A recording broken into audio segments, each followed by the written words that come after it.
இதா துக்கிரல்லாஹு வஹ்தஹு இஷ்மஅஸ்ஸத் குலூபுஹும்.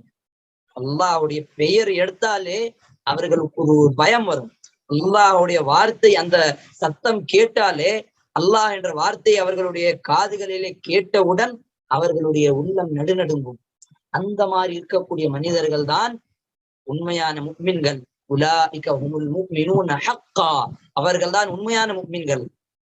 ஒரு 3 வருடங்களுக்கு முன்னால் நாம் அந்த சம்பவத்தை கேள்விப்பட்டிருப்போம். ஆப்பிரிக்காவில் இருக்கக்கூடிய அலிபனாத் ஒரு வாலிபன், ஒரு இளைஞன், ஒரு மிகப்பெரிய ஒரு பணக்காரன். அவன் கேன்சர்ல இருக்கும்போது, அந்த நேரத்தில் அல்லாஹ் அவன் முஸ்லிமாக இருக்கும்போது அவன் அல்லாஹ்விடம் இந்த பிரார்த்தனை செய்தான். பிரார்த்தனை செய்ததற்கு பிறகு டாக்டர் அவங்க சொல்லக்கூடிய வார்த்தை, இன்னும் ஒரு 6 மாதம் தான், அதற்கு பிறகு உங்களுக்கு மரணம் வந்துவிடும். அந்த மாதிரி கேன்சர். அப்ப ஒரு குணமானதுக்கு பிறகு ஒரு 6 மாதங்கள் தான் இருக்கிறது என்று சொன்னதுக்கு பிறகு அவர்கள் அந்த ஆப்பிரிக்காலேயே மிக தாழ்த்தப்பட்ட ஒரு இடம், அதிகமாக ஏழையாக இருக்கக்கூடிய அந்த மக்கள் அந்த ஊருக்கு போய் சென்று அந்த அலிபனாத் சொல்லக்கூடிய அந்த இளைஞன் அதிகமாக தான தர்மங்களை செய்து அதற்கு பிறகு அவர்களிடம் அந்த இன்டர்வியூ எடுக்கிறாங்க. அந்த இன்டர்வியூல சொல்லக்கூடிய அந்த வார்த்தை, எதற்காக நீங்க இந்த மாதிரி செய்றீங்க, எதற்காக இந்த மாதிரி தான தர்மங்களை செய்றீங்க, ஏழை மக்களுக்கு நீங்க உதவி செய்றீங்க. அப்ப அவர்கள் சொல்லக்கூடிய வார்த்தை, அந்த இன்டர்வியூ கேட்டீங்கன்னா இப்ப கூட யூடியூப்ல கூட அந்த மாதிரி இருக்குது.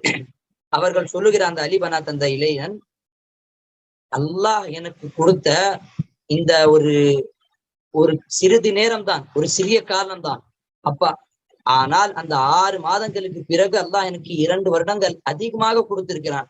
அப்ப அல்லாஹ் எனக்கு கொடுத்ததை நான் மக்களுக்கு கொடுக்க வேண்டும் என்று, அதற்காக தான் அல்லாஹ் என்னை உயிரோடு வைத்திருக்கிறான் என்று சொல்லி அந்த அல்லாஹ்வுடைய வார்த்தை கேட்டவுடன் கதறி அந்த இளைஞன் அழுகின்றான்.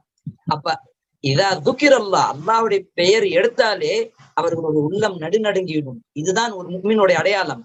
இதுதான் அவர்களுடைய ஒரு முஃமினுடைய உள்ளத்தில் இருக்கக்கூடிய ஒரு பயம். இன்னும் சொல்ல போனால் காஃபிர்களுடைய உள்ளத்திலும் அந்த அல்லாஹ் என்ற வார்த்தை கேட்டாலே அந்த ஒரு அச்சம், அந்த ஒரு பயம், அந்த அல்லாஹ்வுடைய அந்த திக்ர் எடுத்தாலே அந்த ஒரு பயம் வந்துவிடும். உதாரணத்துக்கு நாம் அந்த ஹதீஸை கேள்விப்பட்டிருப்போம். அல்லாஹ்வுடைய தூதர் ஒரு மரக்க அடையில் கீழே தூங்கிட்டு இருப்பாங்க. அந்த நேரத்தில் ஓய்வு எடுத்துட்டு இருக்கும்போது ஒரு காஃபிர் வந்து அல்லாஹ்வுடைய தூதருடைய வாளை எடுத்து, இந்த நேரத்தில் உன்னை காப்பாற்றுவதற்காக யார் இருக்கிறார் அப்படின்னு சொல்ல உடனே அல்லாஹ்வுடைய தூதர் சொல்லக்கூடிய வார்த்தை அல்லாஹ். எந்த வார்த்தையும் சொல்லவில்லை, அல்லாஹ் என்ற வார்த்தை கேட்டவுடன் அந்த மனிதனுடைய உள்ளத்தில் அந்த ஒரு பயம் வந்து விட்டது. அந்த பயத்தால் அவருடைய கையில் இருக்கக்கூடிய அந்த வாள் கீழே விழுந்தது. அல்லாஹ்வுடைய தூதர் அந்த வாளை எடுத்தவுடன்